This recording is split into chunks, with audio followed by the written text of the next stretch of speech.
Pastor Chico, bom dia, irmãos, graça e paz. É um privilégio, uma honra estar aqui com vocês. Estou super feliz de rever alguns irmãos, amigos aqui e poder estar aqui com vocês adorando o Senhor nessa manhã tão inspiradora, tão abençoadora, né? Eu quero compartilhar a palavra do Senhor, uma meditação, irmãos, no Novo Testamento, em 1 Tessalonicenses. Carta de Paulo aos Tessalonicenses, capítulo 5, do 1 ao 11. Era para trazer aqui o abraço do conselho da terceira IPI, a IPI Cristo Vive, pastor Edson Primo, e trazer um abraço deles, tá, para a igreja aqui. Estava me esquecendo desse detalhe aqui, pastor. Irmãos, então vamos ler 1 Tessalonicenses, capítulo 5, do 1 até o 11.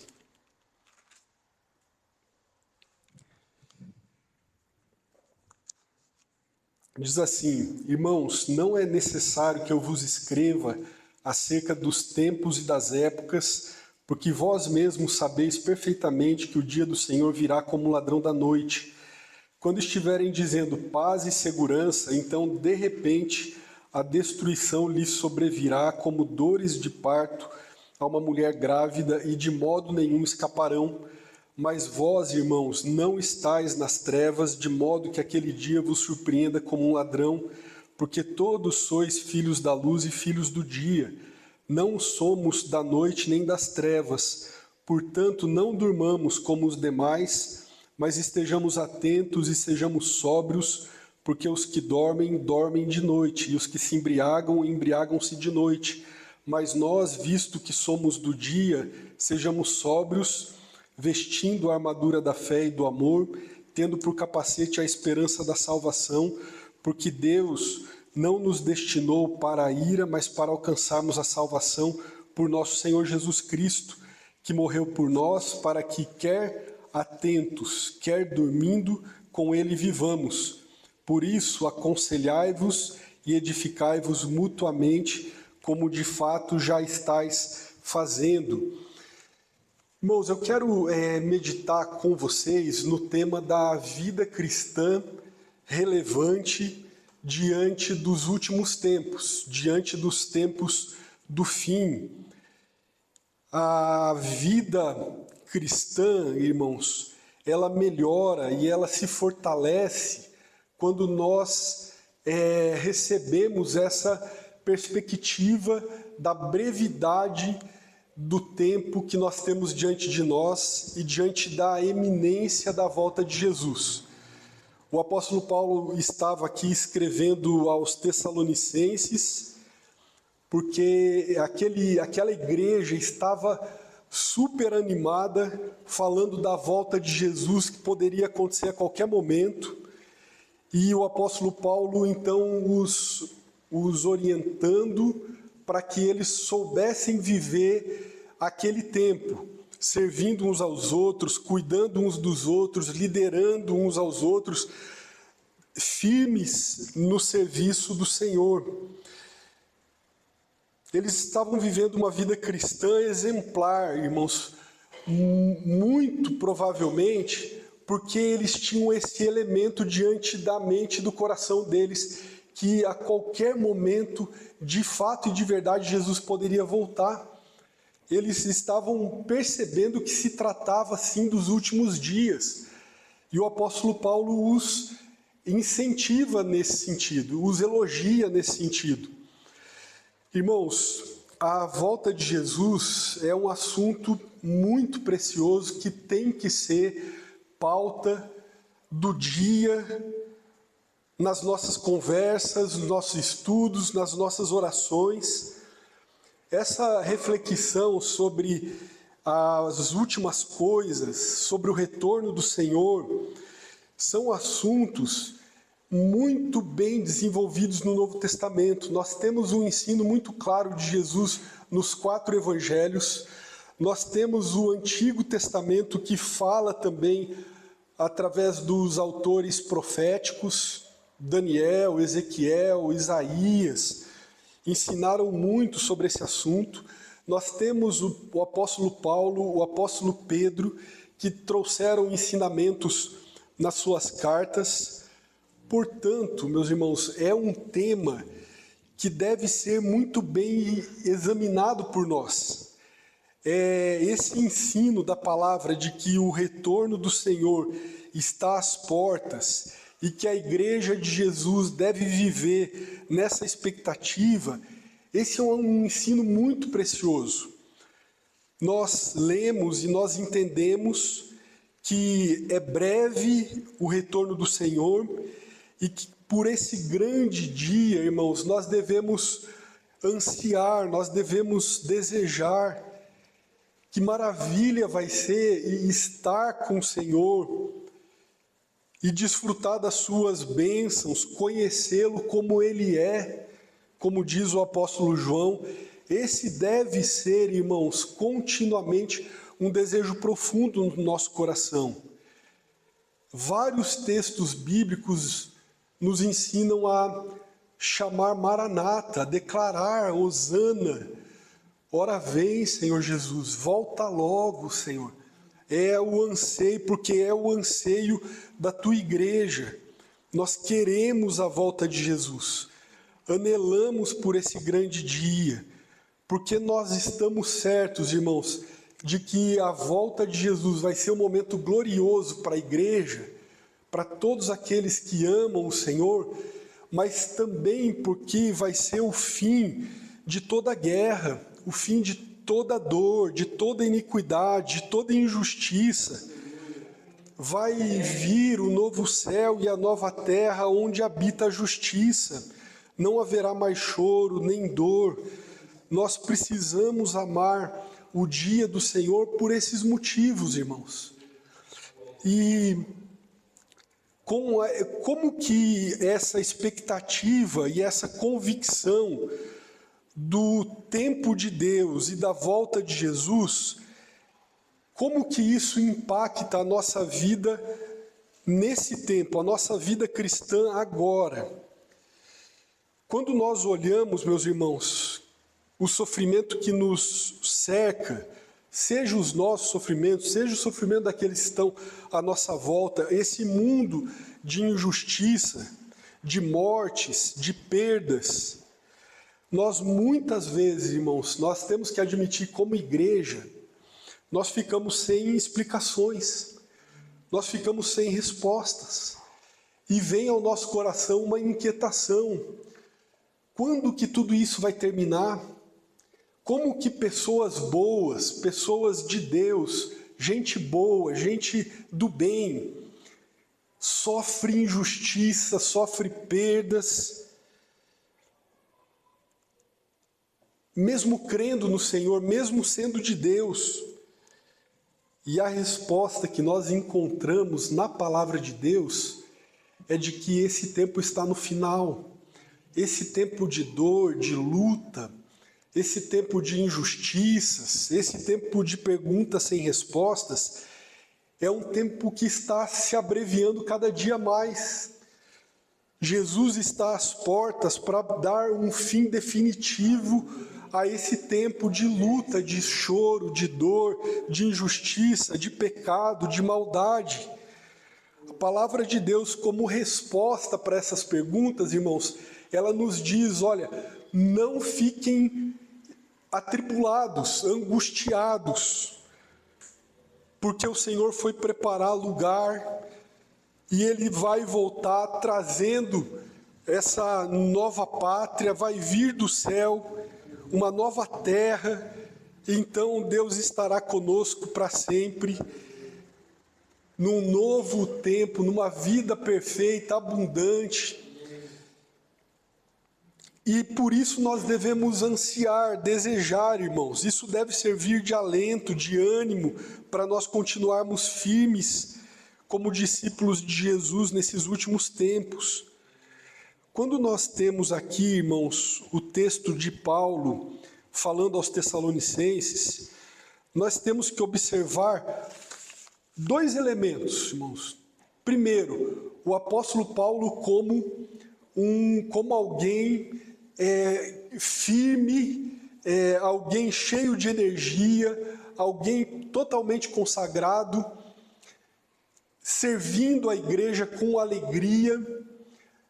Mas também nós temos que olhar para a igreja, que também era uma igreja composta por membros maduros que se inspiravam mutuamente ao longo daqueles anos e que estavam com seus corações cheios dessa expectativa santa pela volta de Jesus. O apóstolo Paulo está ensinando, irmãos, e quando nós lemos o texto, nós temos que observar tanto ele quanto a igreja. As duas partes estavam cheias de Deus, crendo nesse tempo, convictos desse tema e desse tempo em que eles estavam vivendo. E aqui, irmãos, então, nessa manhã, nós podemos aprender, pelo texto da palavra e pelo exemplo de Paulo e dessa comunidade, como o tema da volta de Jesus nos ensina e nos fortalece na nossa vida cristã. Faz bem para a nossa vida cristã o ensinamento que nós estamos estudando aqui. Nós podemos ver, irmãos, no primeiro verso, o apóstolo Paulo diz que sobre os tempos e as épocas, eles não precisavam mais de ensino porque eles já estavam bem instruídos. Desde o primeiro verso aqui, o texto está dizendo, irmãos, que eles não precisavam mais serem ensinados sobre esse assunto, porque eles estavam sabendo perfeitamente de que o dia do Senhor virá como ladrão da noite. E quando Paulo fala aqui acerca dos tempos e das épocas, essa expressão ele pegou emprestado do apóstolo Lucas, que escreveu em Atos, no capítulo 1, que diz exatamente a mesma expressão. Lucas diz em Atos 1:7, não vos compete saber os tempos e as épocas que o Pai reservou por sua autoridade. Paulo estava dizendo ali aos Tessalonicenses, desde os capítulos anteriores dessa carta, de que neste assunto da questão dos últimos dias, eles estavam muito bem instruídos. E que, como eles sabiam, não cabe a ninguém determinar o tempo e a época para a realização do propósito de Deus do retorno de Jesus. Os dias, as épocas, não cabe à igreja especular. Não cabe à igreja colocar um foco, não, vai ser nessa semana, não, vai ser dia 31 de dezembro de 2025. Muitos profetizaram, não, vai ser na virada de 1999 para 2000. A palavra estava deixando muito claro, e eles estavam certos, bem instruídos, de que não caberia a eles especular dia, o tempo certo, a semana, o mês, porque tudo isso competia somente ao Pai, aquele que está no controle de tudo, aquele que controla o tempo e as épocas, e é aquele que preparou o futuro e que cumprirá no tempo certo os seus propósitos de redenção e de salvação. E é muito bom nós meditarmos nessa perspectiva, irmãos, que o Senhor é aquele que de fato está no trono, reinando, governando, conduzindo a história, e não só, meus irmãos, a história humana, a história de Israel, mas a história da igreja, a história das nossas famílias, a história minha e a sua história estão debaixo da soberania desse Deus que está cumprindo seus planos na história. Amém? Amém, irmãos.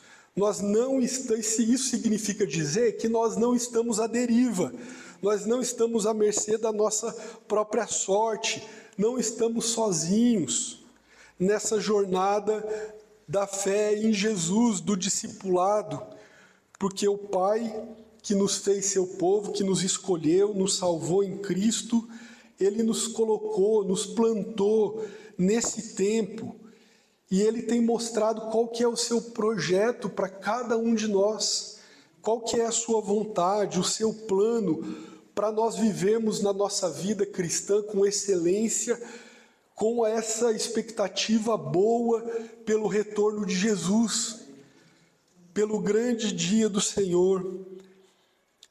Há uma convicção bíblica, irmãos, do comecinho da Bíblia até o final, de que o Senhor está conduzindo a história, de que Ele está no controle, no comando da vida de Israel, da vida da igreja, das nossas vidas, até chegarmos no grande dia. Nós não sabemos o que vai acontecer amanhã, não tem ninguém que sabe, nenhum governante, nenhuma pessoa, por mais instruída que seja, ninguém sabe o dia de amanhã, mas o nosso Deus, que sabe todas as coisas, Ele nos ensina que sobre essa questão nós temos que descansar o coração, nós temos que não especular, não duvidar e não desanimar. Apenas crer e continuar firme, porque vale a pena caminhar com o Senhor no dia a dia, com Jesus. Vai ser grande o galardão, será glorioso o tempo na presença de Jesus, será incrível o que Deus está preparando para nós, para vivermos eternamente com Ele.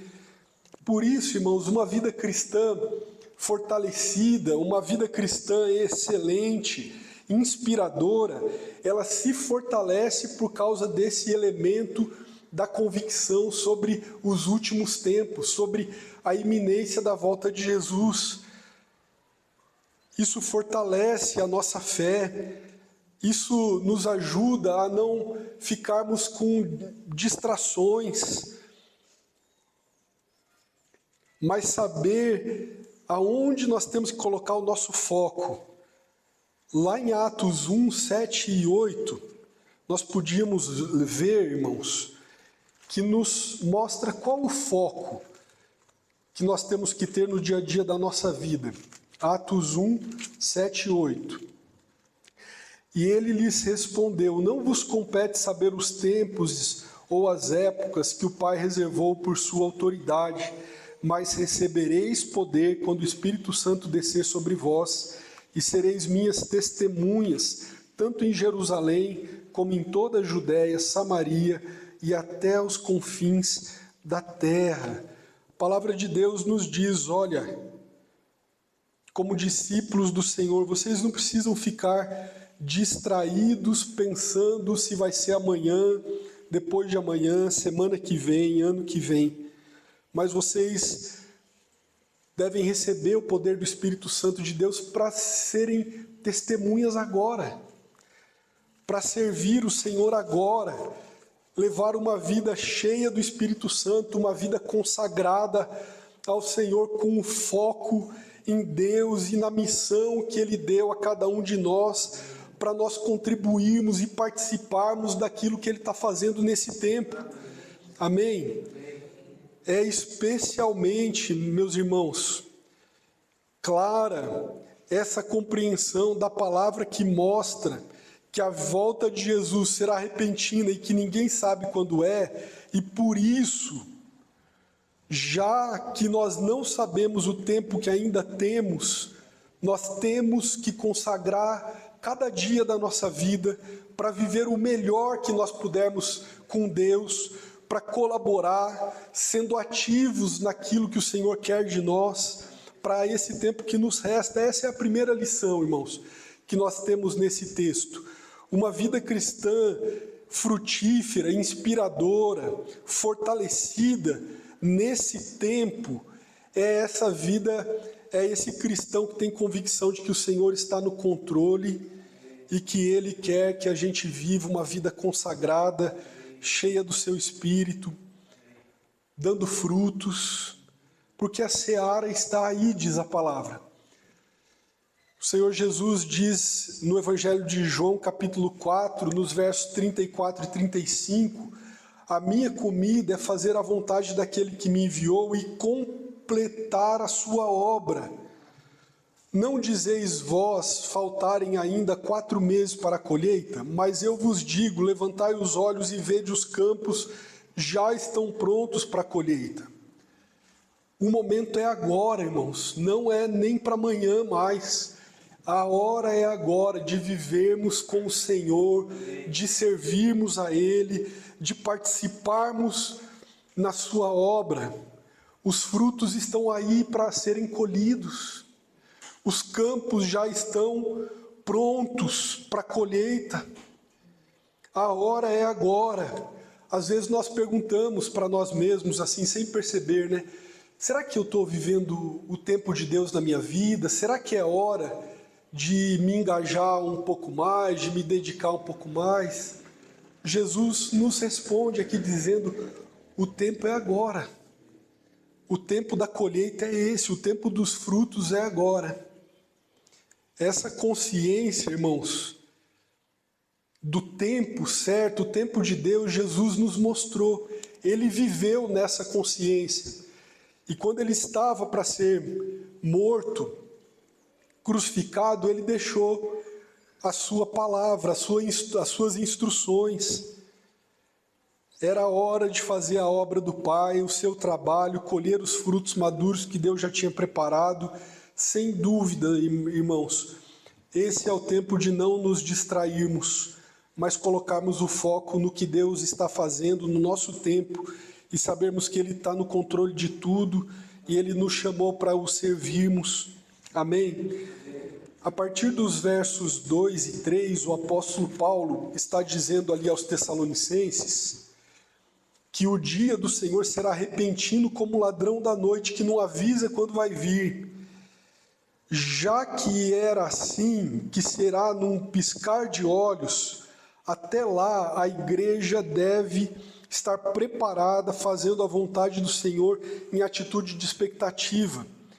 Esses versos estão mostrando que no mundo, irmãos, versos 2 e 3 ali diz, quando estiverem dizendo paz e segurança, então de repente a destruição lhes sobrevirá, como dores de parto de uma mulher grávida, e de modo nenhum escaparão.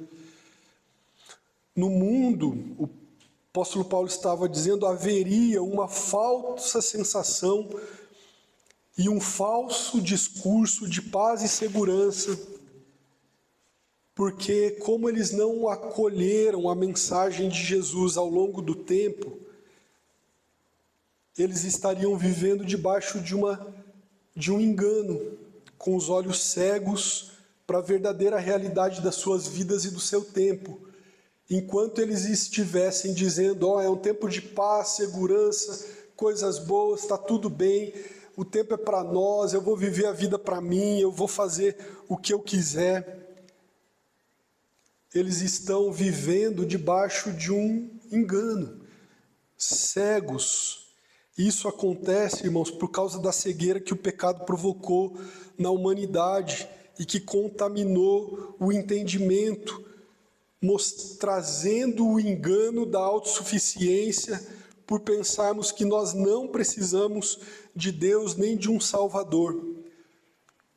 A ideia bíblica que diz lá em Romanos 3, de que não há um justo, nem um justo sequer, não há quem entenda, não há quem busque a Deus, todos se extraviaram. Essa é a realidade do coração humano, do homem caído, que se torna ignorante em relação a Deus e ao tempo certo de Deus para as suas vidas, ao tempo da salvação que foi providenciada por Jesus. E nós lembramos, quando lemos esse texto e quando entendemos essa realidade, nós podemos lembrar dos dias de Noé. Noé viveu exatamente como esse tempo que nós estamos vivendo. Deus o chamou, Deus mostrou para ele que o tempo era aquele que eles tinham que se preparar, que viria o dilúvio, que viria um tempo de juízo. E Noé ficou avisando todo mundo, fazendo o seu trabalho, a sua missão e avisando, mas ninguém dava ouvidos. Exatamente como nesse nosso tempo, irmãos. Paulo está dizendo, vai vir como ladrão da noite, vai ser inesperado. As nações e as pessoas que não derem ouvidos ao evangelho da graça de Deus terão que enfrentar um tempo de juízo por parte do Senhor. E aqui nós aprendemos uma outra lição, irmãos, que nós temos que viver com discernimento espiritual das realidades que nos cercam, para nós não nos enganarmos com aquilo que os olhos veem, que os ouvidos ouvem, daquilo que se fala no nosso tempo. Paulo estava dizendo ali, irmãos, que havia trevas na mente e no coração daqueles que não se abriam para o evangelho, estavam vivendo debaixo do engano, pensando que estavam num paraíso, mas era um falso paraíso. Na verdade, elas estavam vivendo no engano da ignorância espiritual em relação a Deus e a sua vontade. E se nós não cuidarmos, irmãos, nós corremos o risco de deixar o nosso entorno, os contextos que nos cercam, contaminarem a nossa visão, contaminarem o nosso coração. Por mais que nós vejamos desenvolvimento econômico, tecnológico, uma cultura em determinadas nações, vemos uma certa prosperidade em famílias, em alguns contextos, a palavra de Deus nos mostra a verdadeira condição do homem sem Deus, que eles estão vulneráveis a caírem a qualquer momento e serem julgados por terem se recusado às ofertas da graça de Deus. Há uma resistência e uma rebelião, irmãos,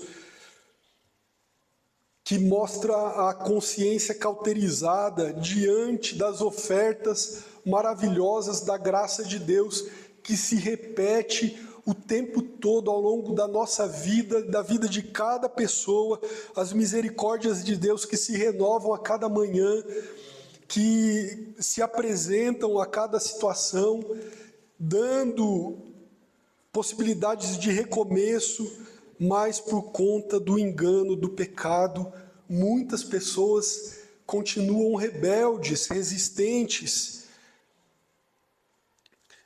nos seus enganos, nos seus pecados, com uma cegueira espiritual diante dos sinais da graça de Deus. E Deus que usa da sua misericórdia para chamar a gente o tempo todo por meio das circunstâncias, por meio de outras pessoas, por meio da igreja. Como seguidores de Jesus, irmãos, nós aprendemos que, infelizmente, alguns vão recusar ouvir o evangelho, vão recusar os conselhos da palavra, vão recusar os convites. E o texto está dizendo que haverá um engano de uma falsa sensação de paz e segurança, de algum sucesso e de alguma prosperidade momentânea. Mas nós que cremos no Evangelho, irmãos, nós sabemos com convicção de que a realidade que nos cerca, ela pode ser transformada pelo poder do Espírito Santo de Deus que toca o coração do humano e que quebra as resistências, quebra as barreiras. Não importa quão resistente uma pessoa seja, o Evangelho da graça de Deus é mais poderoso. Ele toca o coração humano, ele encontra os espaços, ele sabe aonde tocar nas nossas vidas para nós nos quebrantarmos. E aquelas pessoas que se apresentam como os mais duros, os ateus mais convictos, quando a graça de Deus é derramada, não há quem resista, não é verdade, irmãos? E nós cremos nisso, que nós podemos testemunhar e deixar que o Senhor vai ensinar, vai mostrar e vai agir. Nós temos que continuar o nosso trabalho, a nossa missão, crendo no poder do Senhor. E em terceiro lugar, irmãos, nos versos 5 a 11, o texto nos mostra que, já que o dia do Senhor se aproxima, como igreja nós temos que nos manter alertas, vigilantes, revestidos das qualidades cristãs, das virtudes cristãs, nos posicionando para testemunhar sem desanimar. O verso 11 ali diz assim: por isso aconselhai-vos e edificai-vos mutuamente, como de fato já estáis fazendo. O apóstolo Paulo cita no texto aqui, irmãos, as 3 virtudes cristãs do amor, da fé e da esperança. Nós temos que continuar caminhando, batalhando pela fé, nos posicionando em alerta, em vigilância. A palavra aqui está dizendo que nós não somos mais dos que dormem. Ao contrário, nós somos do dia, da sobriedade, revestindo-nos da armadura da fé, do amor e da esperança da salvação. Deus quer que a gente esteja em prontidão, irmãos, prontos a cada dia, esperando a volta de Jesus nesse dia, em total vigilância, em posição de trabalho. Esses elementos da fé, do amor e da esperança, eles não são elementos teóricos ou filosóficos, irmãos. Nem são só elementos doutrinais. Esses 3 elementos da fé, da esperança e do amor são qualidades da vida de Cristo na vida do cristão. São frutos do Espírito na vida do cristão. À medida que o Senhor vai se revelando e ministrando a nossa vida, a vida dos seus filhos, Ele vai desenvolvendo em nós esses elementos que servem como armadura para os embates da vida, que não são poucos, e para os quais nós não somos suficientes, irmãos. Nós não somos suficientes para dar conta do recado, dos desafios que nós enfrentamos ou hoje, ou amanhã, ou que virão. Mas a palavra de Deus está dizendo que pela graça do Senhor, que é ministrada no nosso coração, nós somos capacitados. Amém? Pela fé, pela esperança, pelo amor, nós ficamos firmes, marchando na missão que o Senhor tem para nós. O Evangelho de João, capítulo 15, verso 5, diz assim: eu sou a videira, vós sois os ramos. Quem permanece em mim e eu nele, esse dá muito fruto, porque sem mim nada podeis fazer. Vamos repetir isso junto? Eu sou a videira e vós sois os ramos. Quem permanece em mim e eu nele, esse dá muito fruto, porque sem mim nada podeis fazer. Amém? Amém? Jesus é que nos nutre, é que nos capacita para frutificar. Nós temos que continuar buscando o Senhor a cada dia, porque é assim que Ele nos prepara para as batalhas do nosso tempo, irmãos. É quando nós estamos caminhando com Jesus, olhando e vendo a Jesus como nosso general, como de fato Ele é. Deus não nos chamou, irmãos, para um passeio, para uma aventura, para um parque de diversões, mas Ele nos chamou para um campo de batalha, para servir o Evangelho. Deus nos chamou como soldados de um exército, que é a sua igreja, e que Ele está à frente da sua igreja nas batalhas, conduzindo e capacitando a cada dia. E essa igreja, como o exército, não pode deixar ninguém para trás. Como o texto de 1 Tessalonicenses 5,11 está dizendo: por isso, se aconselhem e se edifiquem, se inspirem mutuamente uns aos outros, segurem nas mãos uns dos outros, ore, ajude, dê apoio, tenha misericórdia, para que todos continuem firmes marchando no exército de Jesus, firmes nas batalhas. orando, incentivando uns aos outros, segurando nas mãos os fracos e cansados, exercendo influência e inspiração nos nossos círculos de relacionamento. Irmãos, e é um trabalho mútuo, de ajuda mútua uns aos outros. Nesse tempo, quem sabe, você está firme e forte nessas batalhas, pronto para ajudar o irmão que está do seu lado, que não está muito forte. Quem sabe amanhã é a sua vez de receber ajuda, é a minha vez. E assim é que a igreja caminha, amém? Dando forças uns aos outros, abraçando uns aos outros, se fortalecendo mutuamente. A igreja foi salva por Jesus, irmãos, e ela se tornou luz, diz o apóstolo Paulo aqui. Nós somos do dia. Isso significa, irmãos, que não é tempo de cochilar, não é tempo de parar, de adormecer. É um tempo desafiador que requer prontidão nossa. A igreja de Jesus foi chamada para ser sal da terra e luz do mundo nesses dias do fim, nessa época, nesse contexto em que nós estamos inseridos. E há um chamado para nós termos um foco total nesse tempo, um foco total em Deus, para nós recebermos graça e vivermos com entendimento, discernimento, sabedoria nessa hora. É hora de nós nos revestirmos da armadura do Senhor, desses elementos do caráter de Cristo, para nós podermos avançar.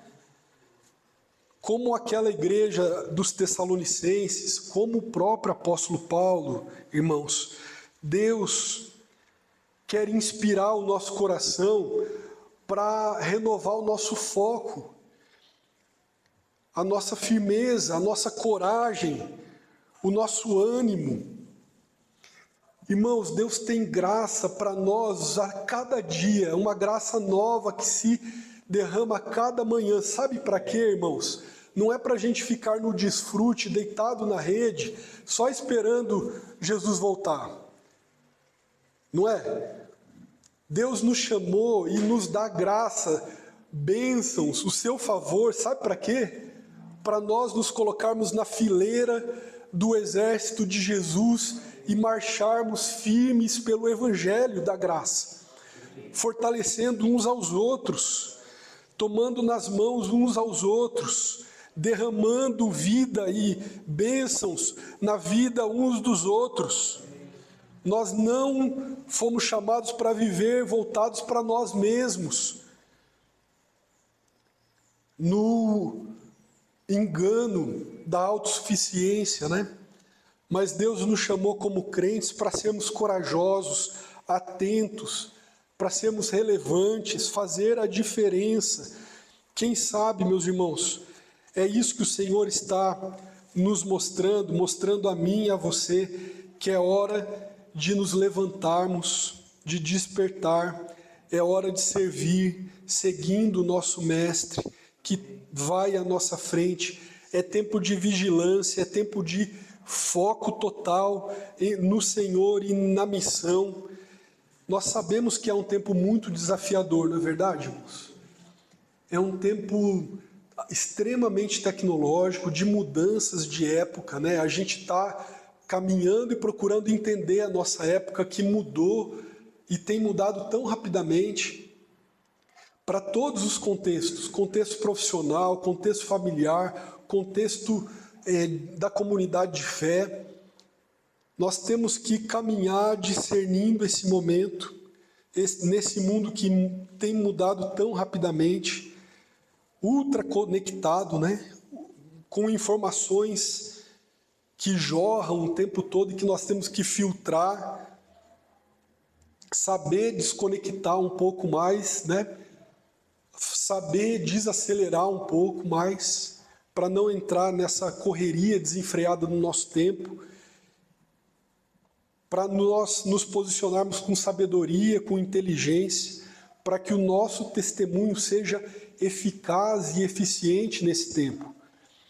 A mensagem do Evangelho da graça de Deus tem que ser bem explicada, bem entendida, bem apresentada aos corações. E não tem outra forma de fazer isso, irmãos, a não ser estando alertas diante do Senhor, diante da sua presença, em comunhão, recebendo a sua orientação. E eu gostaria de encerrar, fechar esse nosso tempo aqui, lembrando desse ponto fundamental, irmãos, que fortalece a vida cristã, que é a perspectiva do fim dos tempos, dos últimos dias. Nós não temos uma eternidade pela frente, irmãos. Resta pouco tempo para a igreja. E nós podemos olhar para isso como uma mensagem de muita consolação, de muita bênção. Que bom que é pensar nisso, que Deus, Cristo foi preparar para nós um lugar especial e Ele vai trazer esse novo céu e uma nova terra onde habita a justiça. Não haverá mais dor, choro, lágrimas. Maranata, hora vem, Senhor Jesus. Deixar que essa mensagem aqueça o nosso coração, amém? Vamos orar? Quem sabe, irmãos, nós estejamos precisando nos posicionar nessa condição de alertas, né, de inteiros, focados, né, prontos, gratos ao Senhor pela salvação tão grande, por tantas bênçãos que Ele tem para nós em todo o tempo, como Ele cura o nosso coração, nos fortalece, renova o ânimo, para que nós possamos servir, irmãos. Para que a igreja seja ousada, intrépida, para que a igreja cumpra a missão e o chamado, para que a igreja seja um exército valente, que avança contra as portas do inferno, como diz a palavra de Jesus, que as portas do inferno não prevaleceriam contra a sua igreja. E que seja assim, que continue assim, para a glória do Senhor. Pai Santo, Deus bendito, nós te agradecemos por esse momento de meditação, de estudo da Tua Palavra. Nós queremos continuar aprendendo com o Senhor, sendo ensinados, ministrados, Pai. Ajuda-nos a ter essa visão que os Tessalonicenses tiveram, que o apóstolo Paulo teve, que a igreja ao longo dos séculos tem tido, do tempo do fim, do tempo que está se abreviando, que Jesus está voltando. Nos ajude a amar a Tua volta, Pai, a ansiar pelo dia do Senhor, o grande dia, o banquete eterno, o casamento eterno, as bodas do Cordeiro. Nós oramos, entregamos a nossa vida ao Senhor com gratidão em nome de Jesus. Amém. Amém.